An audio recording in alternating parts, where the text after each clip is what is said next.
personalities, giving voice to more than 300 Radyo Natin announcers every single day.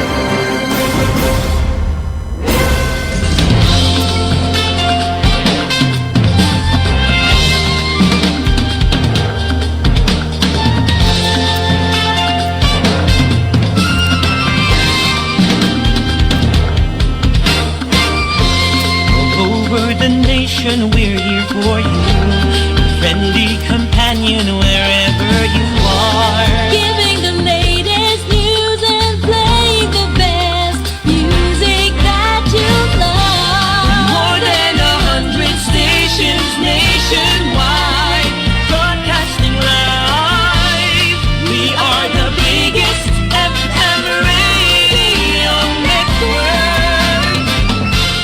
Radio Natin.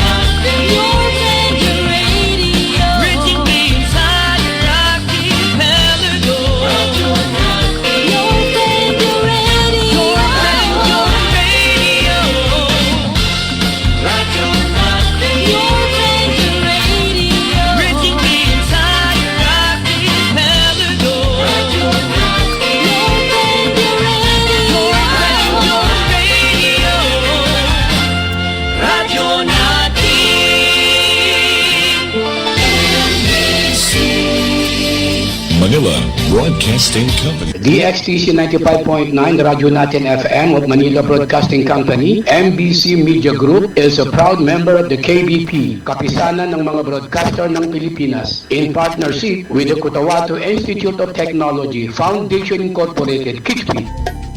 7,100 isla, Luzon, Visayas at Mindanao.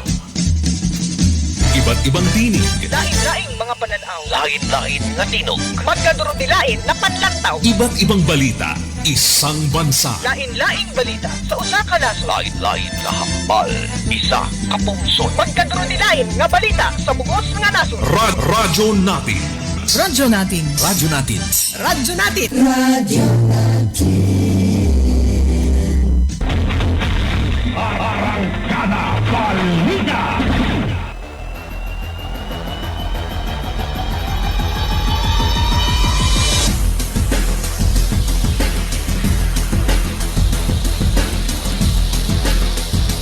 DXTC 95.9 na Radyo Natin FM Cotabato City is a proud member of the KBP, Kapisanan ng mga broadcaster ng Pilipinas of MBC Manila Broadcasting Company or Media Group. Tama po ang inyong mga oras sa buong kapuluan, 15 minuto makalipas ang alas 4 ng hapon. Magandang hapon na Central Mindanao. Welcome aboard sa ating Arangkada Balita. Sa kalan po ng aming butihing station manager, sa aming admin officer KBP license, sa Sir PB Joarila, at sa aming news head, Ms. Noronay sa Mamital Kusin. Ako po ang inyong makakasama, Radyo Natin Caroline Abal. 16 minuto makalipas ang alas 4 ng hapon at ang oras na natin sa inyo ng Cotabato Institute of Technology Foundation Incorporated at ng Al Rais Coca-Cola Ventures Corporation. Nasa pamahala ni Sir Abidin E. Ali.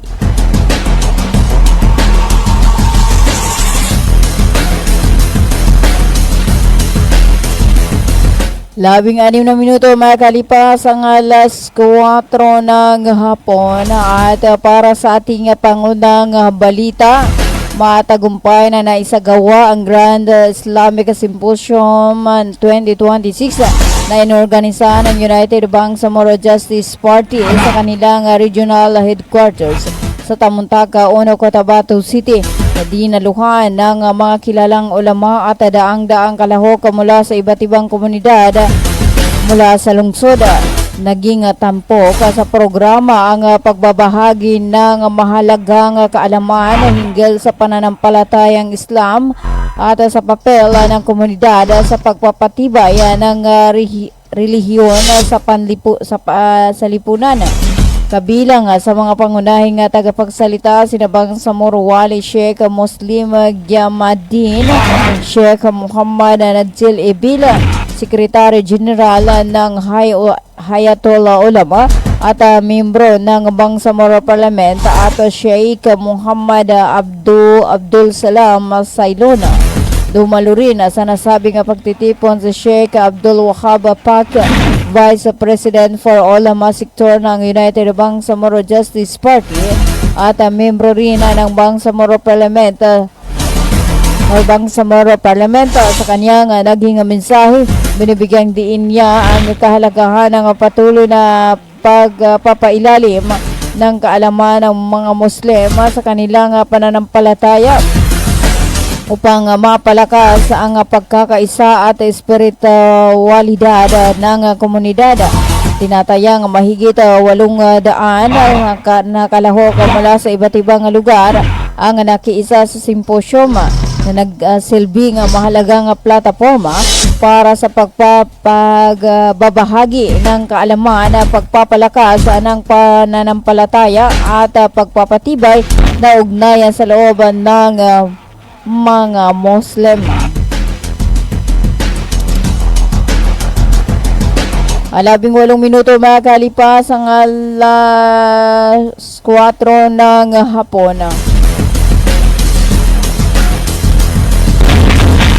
Arrancada Balita. Pinangunahan ni Burma Chief Minister Abdul Rauf Makakua ang taunang Grand Iftar ng pambansang Bangsamoro na ginanap sa Bangsamoro Government Center kahapon, ikalabing-6 sa buwan ng Marso taong kasalukuyan. Binibigyang diin sa pagtitipon ng mahalagang makahalagahan ng pag-aayuno, pagpapatawad, pagkakaisa at sama-samang pagsisikap tungo sa kapayapaan, kaunlaran at mas matatag na kinabukasan para sa rehiyong Bangsamoro habang papalapit sa pagtatapos ang banal na buwan ng Ramadan. Daang-daang pamilya at individual ang nakiisa sa nasabing Grand Iftar.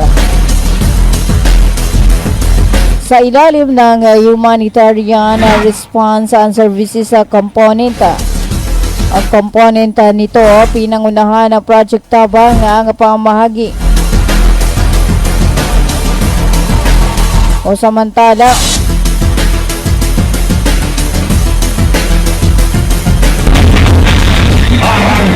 sa ilalim ng humanitarian response and services component nito, pinangunahan ng Project Tabang ang pamahagi ng 200 packed iftar meals sa iba't ibang beneficiaryo bilang bahagi ng food assistance for special traditions or fast upang suportahan ang mga kalahok sa nasabing pagtitipon. Sa direktiba ni Project Manager Brahim Malakua, patuloy na ginagampanan ng Project Tabang ang makataong misyon sa pamamagitan ng paghahanda at paghahatid ng mahalagang serbisyo sa panahon ng pagdiriwang ng Ramadan. Dumalo sa nasabing programa ang mga opisyal at membro ng Bangsamoro Transition Authority o BTE Parliament, mga membro ng gabinete at mga panauhing kinatawan mula sa iba't ibang ministeryo, tanggapan at ahinsya ng pamahalaang Bangsamoro, kasama ang mga empleyado, individual at pamilya mula sa mga kalapit na komunidad.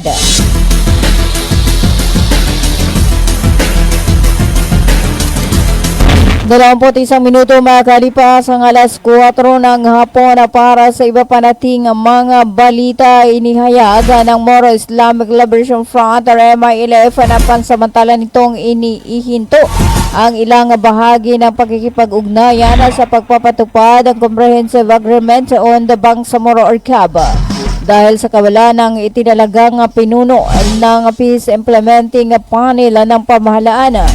Sa isang opisyal na pahayag na inilabas noong 12 sa buwan ng Marso, sinabi ng MILF na mananatili itong nakatuon sa ganap at tapat na pagpapatupad ng kasunduan upang makamit ang makatarungan at pangmatagalang kapayapaan sa Bangsamoro. Ayon sa pahayag, kasabay ng ika-12 anibersaryo ng paglagdas sa CAB, kinilala nila ang matagal na kooperasyon sa pagitan ng MILF at ng pamahalaan ng Pilipinas sa pagpapatupad ng kasunduang pangkapayapaan. Gayunman, sinabi ng MILF na nagkaroon ng malaking puwang sa proseso matapos magbitiw sa pwesto ang chairman ng Government of the Philippines or GPH Peace Implementing Panel. Dahil dito, sinabi ng MILF na hindi nila may pagpapatuloy ang kailang mahalagang pakikipag-ugnayan na nangangailangan ng formal na desisyon at kasunduan mula sa parehong panig.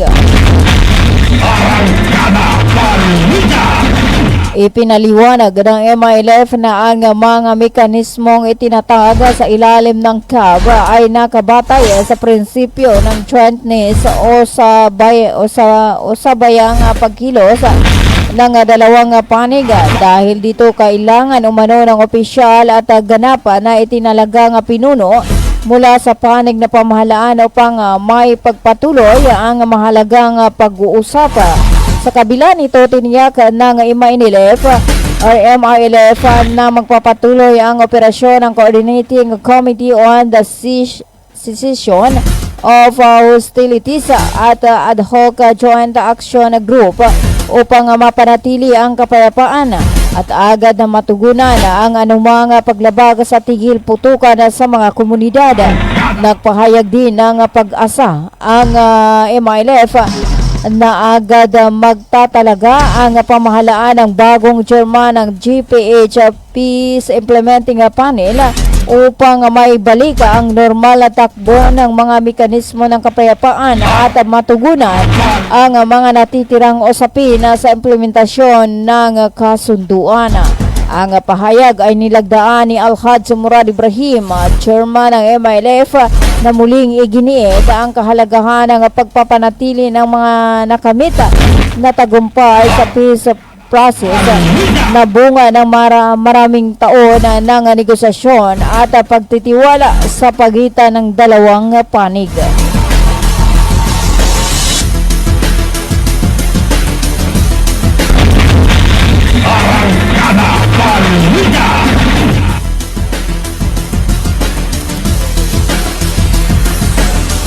Dalawamput 5 minuto makalipas ang alas 4 ng hapon na mahigit 1,000 mamamayan ang nagtipon sa bayan ng Talayan.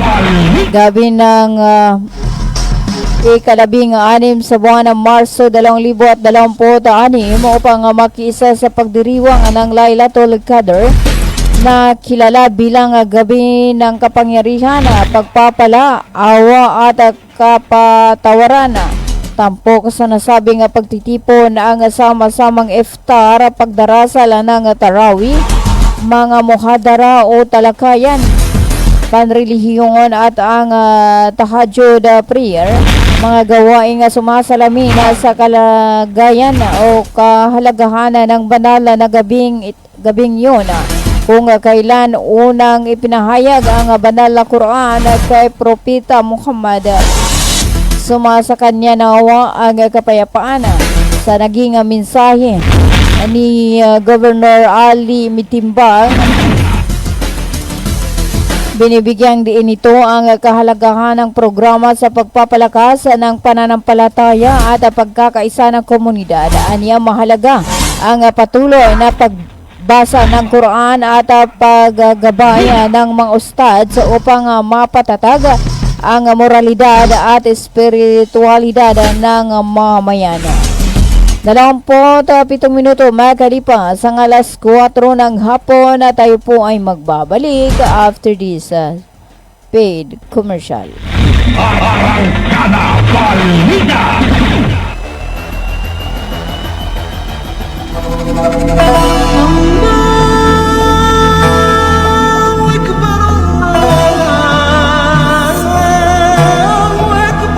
Bismillahirrahmanirrahim. Assalamualaikum warahmatullahi taala wabarakatuh. Isang mapagpalang Ramadan sa ating lahat.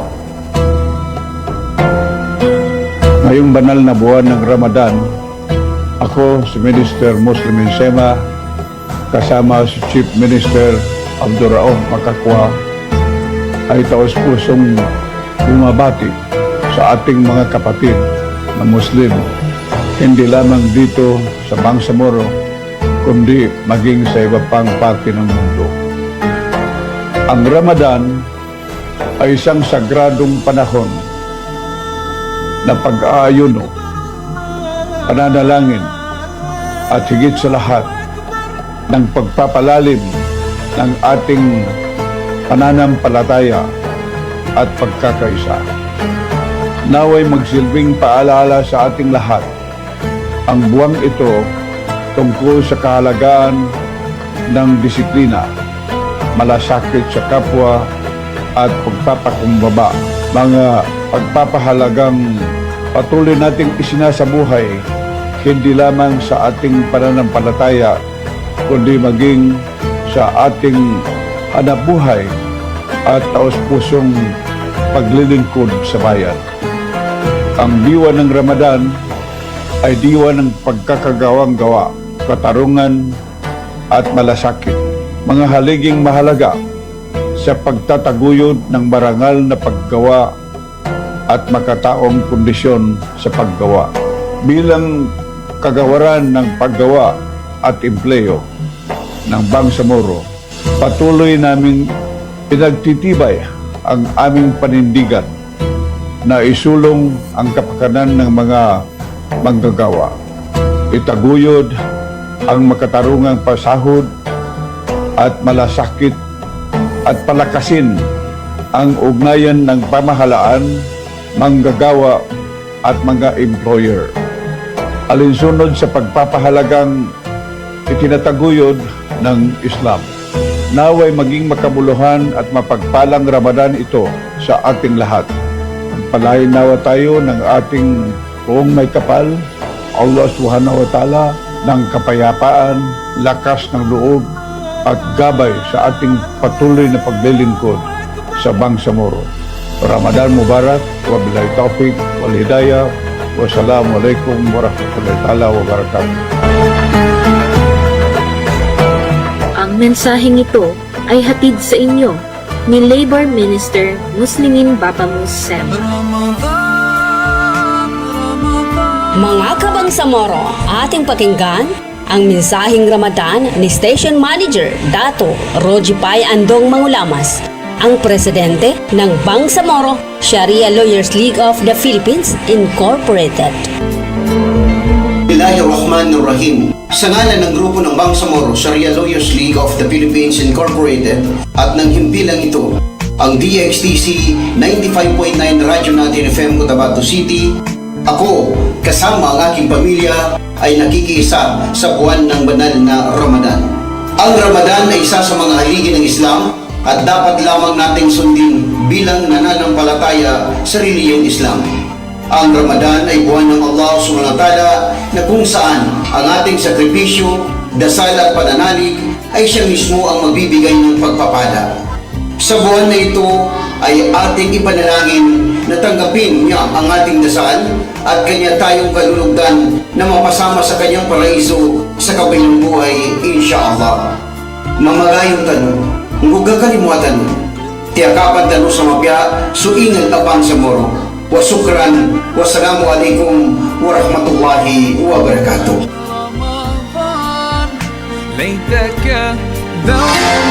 Ang tanggapan ni MP Teng Ambuluto ay nakikiisa sa sambayanang Bangsamoro sa pagsalubong, pagtalima at pagdiriwang ng banal na buwan ng Ramadan. Naway pagpalain ng bawat isa sa panahong ito ng pag-aayuno sa ating pagpupunyagi para sa pagkakaisa at pagbabago. Muli, ipinapaabot ng tanggapan ni MP Teng Ambuluto ang isang mapayapa at pinagpalang Ramadan sa ating lahat. Sumapit na naman ang buwan ng Ramadan. Ito ang panahon ng paglilinis ng ating mga kaluluwa, pagpapanibago ng ating mga intensyon. Naway ang bawat araw ng ating pag-aayuno ay magiging hakbang tungo sa pagiging mas mabuting individual at magdudulot ito ng pag-asa sa ating komunidad. Ang mensaheng ito ay hatid sa inyo ni Member of Parliament MP Abdul Basit Arbinito. Happy Ramadan to all Muslim Ummah! Ramadan na anano zinagatawa Ya Rasulullah, salamun Ramadan 1447 message from Ustaz Nurul Am A. Abdullah, Project Manager, Project Salang, Bangsa Moro. Bismillahirrahmanirrahim. I extend the warmest greetings of peace and goodwill to all our beneficiaries, partners, stakeholders, and to the entire Bangsamoro community as we welcome the blessed month of Ramadan. Ramadan is a sacred period ordained for spiritual purification, self-discipline, and renewed devotion to Allah. It is a time that calls upon us to strengthen our compassion for those in need. Beyond abstaining from food and drink, Holy Month reminds us our collective duty to promote justice, peace, and social responsibility within our communities. In the spirit of Ramadan, we affirm our steadfast commitment to the principles of moral governance, inclusive development, and sincere public service. The mission of Project Salam Bangsamoro to uplift the living conditions of marginalized MILF combatants through financial subsidy and skills development, thereby fostering progressive and peaceful Bangsamoro communities is deeply aligned with the values of mercy, solidarity, and unity that this sacred month embodies. May this blessed month inspire us to carry out our responsibilities with integrity, humility, and accountability, guided by the teachings of Islam and the aspiration of the Bangsamoro people for lasting peace and prosperity. Let Ramadan be a time of reflection, reconciliation, and renewed commitment to the common good. I fervently pray that Allah grant us peace in our hearts, clarity in our purpose, forgiveness for our shortcomings, and abundant barakah in all our endeavors. May He accept our fasting, prayers, and charitable deeds, and may this Ramadan bring lasting peace and prosperity to our communities. Ramadan Mubarak to all. Ramadan message coming from Ustaz Nurul Am A. Abdullah, Project Manager, Project Salam, Bangsa Moro.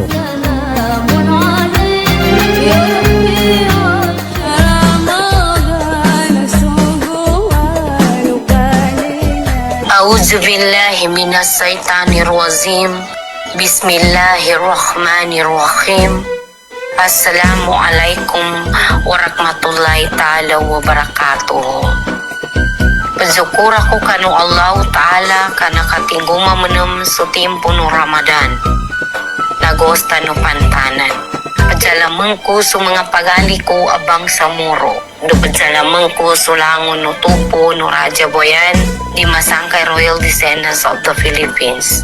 Padyalamang ko sa langon no tupo datu utos sa Japakan, Raja Malang sa ingad do Raja Boyan nakinat. Do sukapadpan ang mga tupo. Langkap deng kanulangon no bala-bala apagali ko. Yata no rin bagalan nakapamagayon na yun as kita no ba niya abang sa muro. Kagkakalimwa, kasompong, do mapag-isa-isa no lang no tuputan. Saki sulod na, wata na, so information officer no Raja Boyan di Masangkay Royal Descendants of the Philippines, do lang no kapad ang mga clan na Saki so putri, may masla utumatiman amil, putri na maning sa Raja Boyan sa Boyan, putri ako bunuda si Kilbakat. Assalamualaikum warahmatullahi ta'ala wabarakatuh.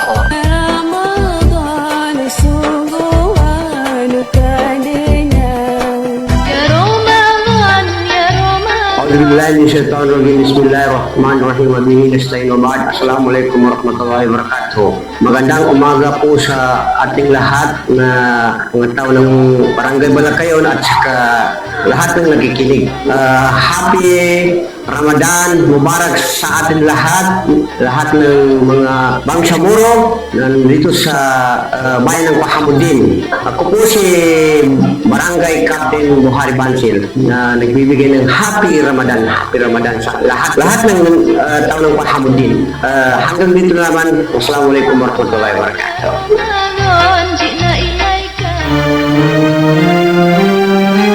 A'udzubillahiminasyaitanirrajim. Bismillahirrahmanirrahim. Assalamualaikum warahmatullahi ta'ala wabarakatuh. Sa guna na nakaumal sa uwan-uwan Ramadan at pinaka-espesyal uwan-uwan sa kanilang Bangsamoro. Ijelasan ko sa tono Barangay Burikain, Pahamudin. Dito po sa munisipyo na Pahamudin. So, lang siya sa SGA.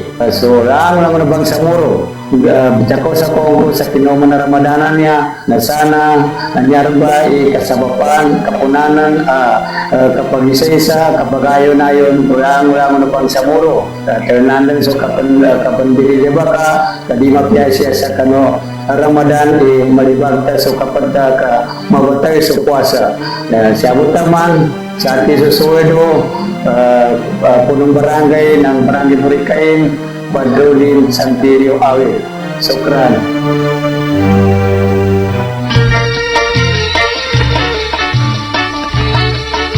Bismillahirrahmanirrahim. As the blessed month of Ramadan arrives, I need computer parts and accessory shop located at Sinswat Avenue, Cotabato City. Extend our heartfelt greetings to our valued customers, partners, and entire the community. May this holy month of Ramadan 2026, 1447, Hijra Islamic calendar bring peace to our heart, patience to our soul, and blessing to our home. May it be a time of reflection, compassion, and renewed faith. We pray that our days are filled with meaningful worship, our night with tranquility, and our efforts be rewarded with abundant blessings. On behalf of the management and staff at INET Computer Parts and Accessories Shop, located at Sinswat Avenue, Cotabato City, we wish you and your loved ones a blessed and peaceful Ramadan. Ramadan al-Mubarak to one in all. Magandang araw mga magulang at kabataan! Naghahanap ba kayo ng paaralang maayos, mapagkakatiwalaan at abot kamay ang bayarin? Sa Cotabato Institute of Technology Foundation Incorporated, tumatanggap kami ng kindergarten, elementary mula grade 1 hanggang grade 6, junior high school mula grade 7 hanggang grade 10, at senior high school na may strand na Humanities and Social Sciences.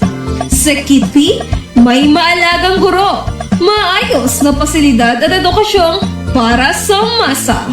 Mayroon din kaming scholarship program at tumatanggap ng mga scholars. Kaya ano pang hinihintay nyo? Mag-enroll na sa Kitpi. Para sa impormasyon, makipag-ugnayan sa 0905-1423-948. Matatagpuan sa Poblacion 8, Kakar, Cotabato City. Sa Kitpi, abot kamay na bayarin, edukasyong siguradong kinabukasan. Bumili at manalo ng 300 tips to make a raffle promo sa KCC Mall of Cotabato. May 1 raffle entry sa bawat 200 pesos sa KCC Department Store o 1 raffle entry sa bawat 500 pesos sa KCC Supermarket gamit ang KCC Forever Bonus Card. May chance ka pang manalo ng 40 million shopping money. Milyong exciting prizes. KCC Supermarket, nakabarato. Everything's here at KCC for you. Inihahandog ng Ministry of Labor and Employment, BARMM, sa pamamagitan ng Bureau of Employment, Promotion, and Welfare. Mole Job Portal project na binuo para sa mga aplikanteng naghahanap ng trabaho. at mga pribadong establishmento, kumpanya at recruitment agencies na nangangailangan ng mga trabahante. Libre. Madali. Ligtas gamitin para sa mga job seekers at employers. Narito ang iilan sa features at function ng online platform system na ito.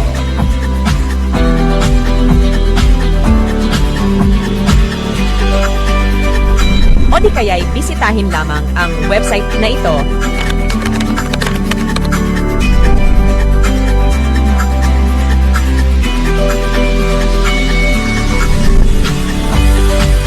O maaari din i-scan ang QR code sa larawan.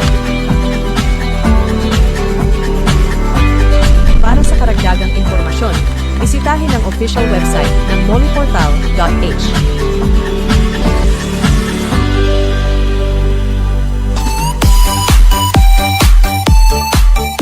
Hello mga mamis.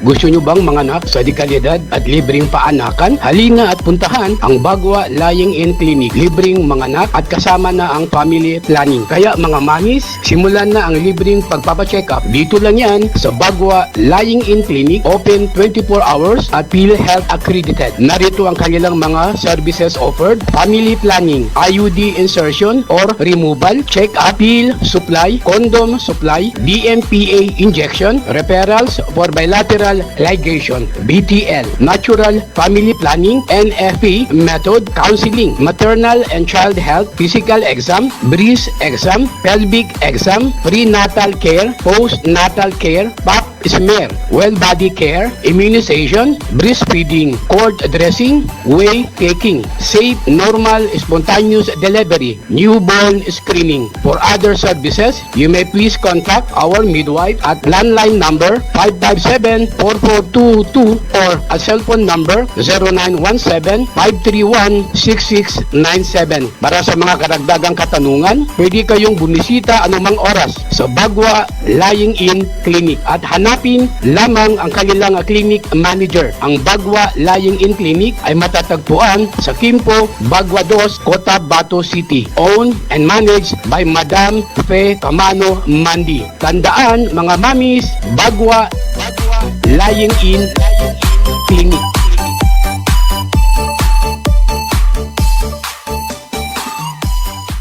Libre po ang mga anak sa Bagwa Lying-in Clinic. Kinakailangan lamang po ang updated na PhilHealth. Maraming salamat. Karapatan mo, protektado ng batas. Alam mo ba na may batas na tumitiyak sa karapatan nating mga persons with disability sa Pilipinas? Ito ang Magna Carta for Persons with Disability o RA 7277.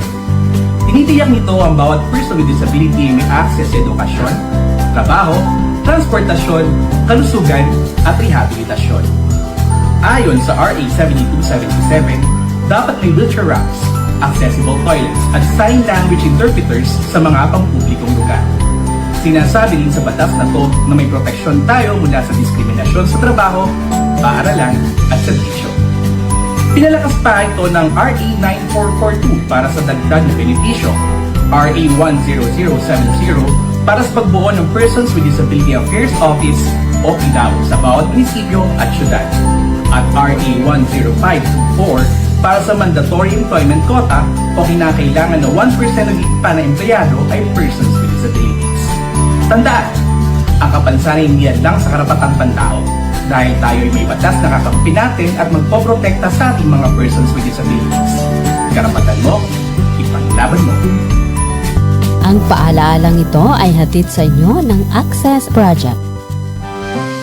Bay, siya kapan? Why, Bapa, nana ko din. Bapa.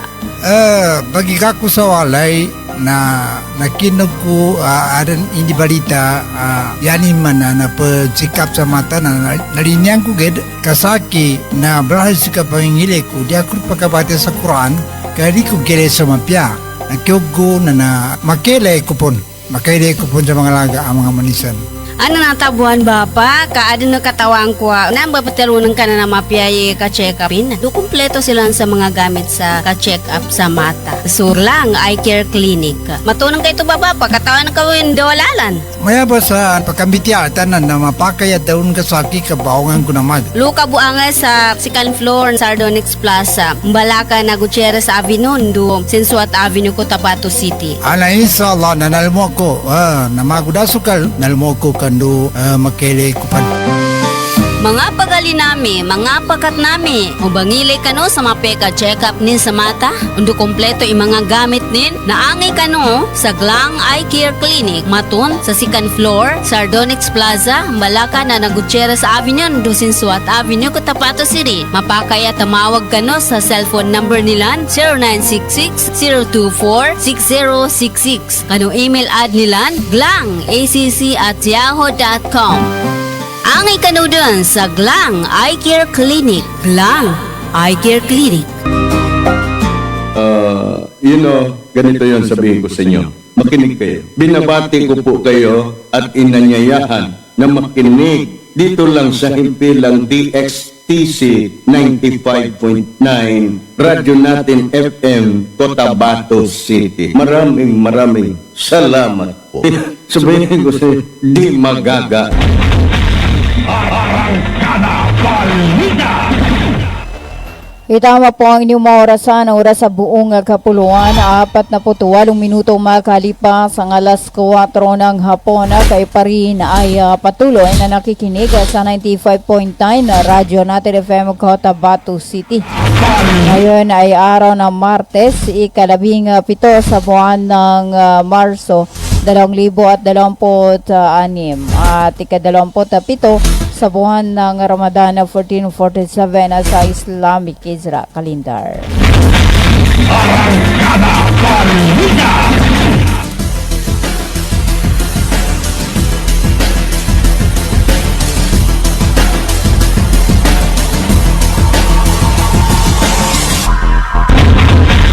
Arangkada Balita! Para sa iba pa nating mga balita, umabot na sa mahigit 3.1 million aplikasyon ang naproseso na Komisyon ng Eleksyon sa COMELEC 5 buwan matapos ipagpatuloy ang voters registration period para sa barangay at sangguniang kabataan eleksyon ngayong taon. Sa huling datos ng COMELEC, ang kabuuang 3,135,946 application or kabuuan 3,137,348 application ay naiproseso hanggang noong March 14. May pinakamaraming aplikasyon ang mga babaeng na nasa 1,633,469 habang 1,504,479 naman ang mga lalaki. Ayon sa COMELEC, nakatanggap ito ng 135,755 reactivation application mula sa regular na botante, habang 816,138 ang nag-apply bilang bagong botante sa 18 taong gulang at pataas.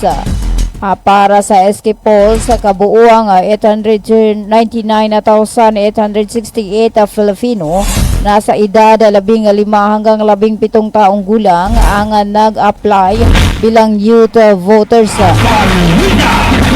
Sa kabilang banda, ang rehiyon na may pinakamataas na bilang ng mga natanggap na aplikasyon ay ang Region 4A or Calabarzon na may 537,847, sinundan ng Region 3 o Central Luzon na may 360,564 at ang National Capital Region or NCR na may 322,054.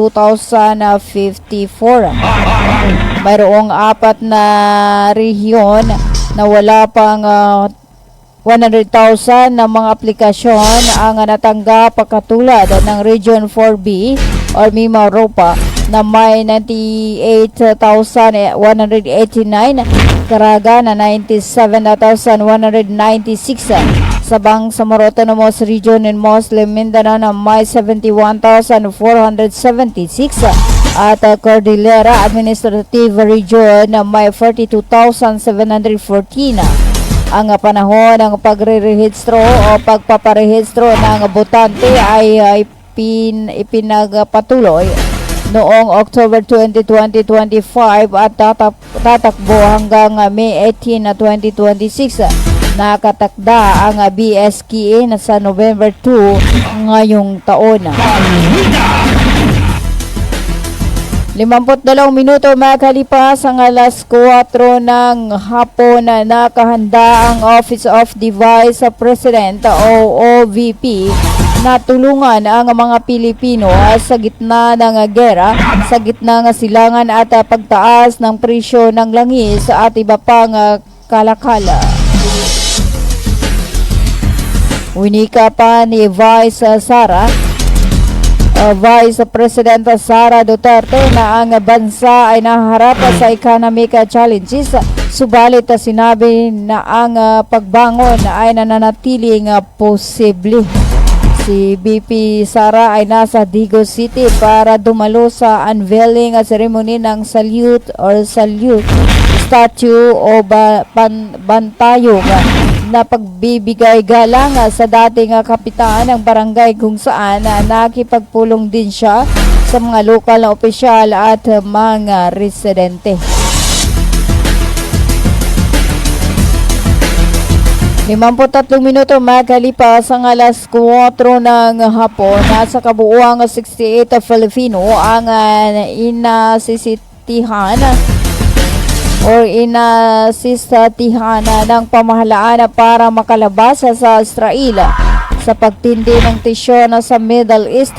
Iniulat ng Department of Migrant Workers o DMW noong araw ng Lunes.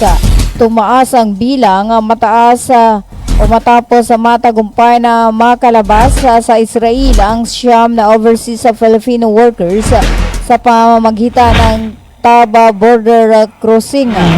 Sa kasalukuyan ng inaayos ng Embahada, OWA at DMW ang flight pabalik sa Pilipinas.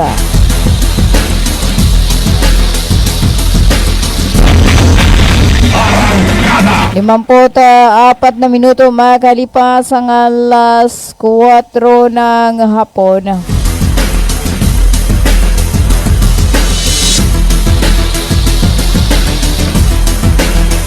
Para sa iba pa dating mga balita na panatili ng Pilipinas ang paglago ng kasa remittances noong January sa pagtaas sa 3.5% year on year. Iniulat ng Bangko Sentral ng Pilipinas noong araw ng Lunes.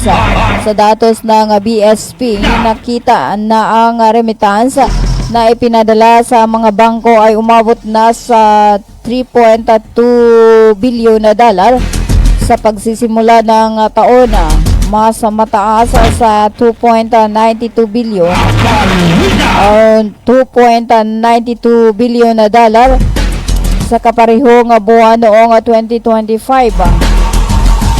Ang bilis ng paglago ay mas mabilis kumpara sa 30 or 3.3% na expansion na naitala noong December.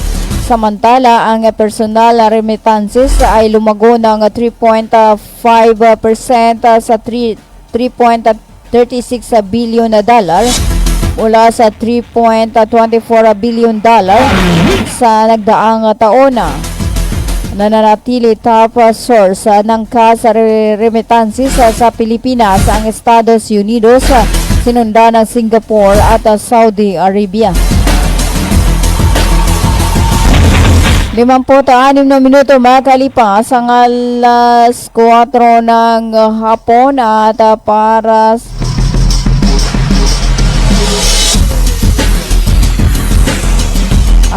para sa ating panghuling balita, Ang Bangsamoro Darulifta ay malugod na inanunsyo ang opisyal na moon sighting sa buwan para sa Eid al-Fitr ay gaganapin sa March 19 na 2026.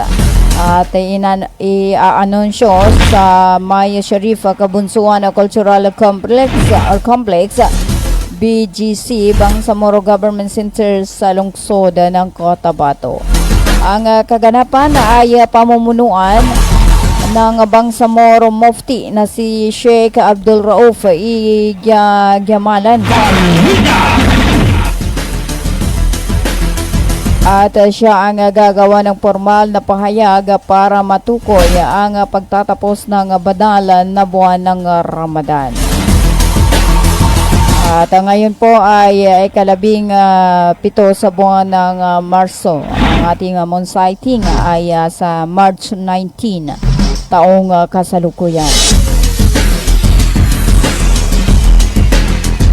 58 minuto makalipas ang alas 4 ng hapon at posibleng pumalo ng hanggang 114 kada litro ang presyo ng diesel ngayong linggo. Kasabay nito ay pumayag naman ang mga kumpanya ng langis na hati-hatiin ulit ang big time fuel price hike ngayong linggo sa maliliit na hike araw-araw. At tumataas na rin ang gasolina. Kasabay nito ay tumataas na rin po ang pamasahe. No? At dito po sa may PCL paakyat ay yung dating 15 ay naging 20 na. At hindi ho, lahat ho tayo ay apektado, no? Ang mga driver ay apektado at apektado na rin po ang mga commuters dahil hindi po tumataas ang sahod at baka tumaas na rin ang mga bilhin sa merkado. 59 na minuto makalipas ang alas 4 ng hapon.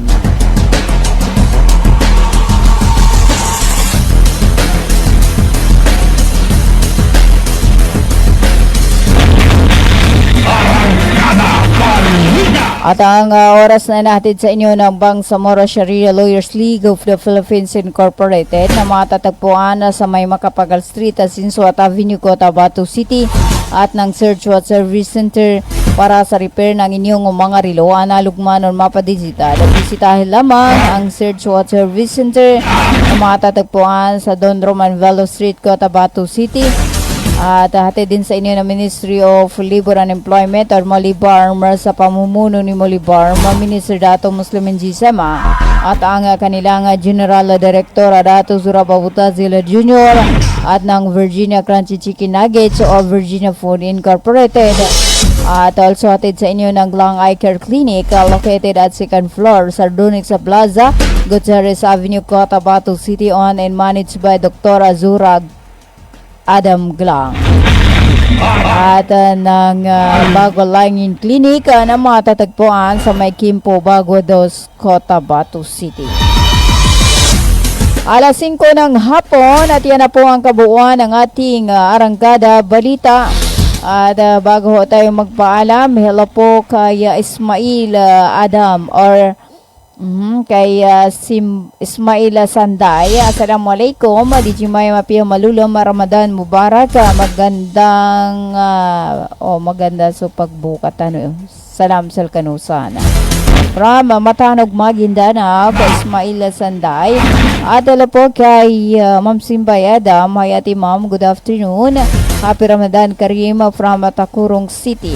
God bless you. At hello to Binzar Abbas. Isang minuto makalipas ang alas 4 ng hapon. Maraming salamat po sa pagsama sa akin sa loob ng isang oras. Hanggang sa muli sa ganito ring oras sa Timpila, 95.9 na Radyo Natin FM Cotabato City. Sa ngalan po ng aming butihing station manager, sa aming admin officer, KBP license sa Sir PB Jawaril at sa aming news head, Miss Noronisa Mamintal Kusin. At sa aming mga media technician, ako po ang inyong nakasama, Radyo natin Caroline Abbas, tuloy-tuloy sa pagbabalita, tuloy-tuloy sa serbisyo. Sama-sama tayo Pilipino at sama-sama tayo Bangsamoro. Magandang hapon, Central Mindanao. Magdaka!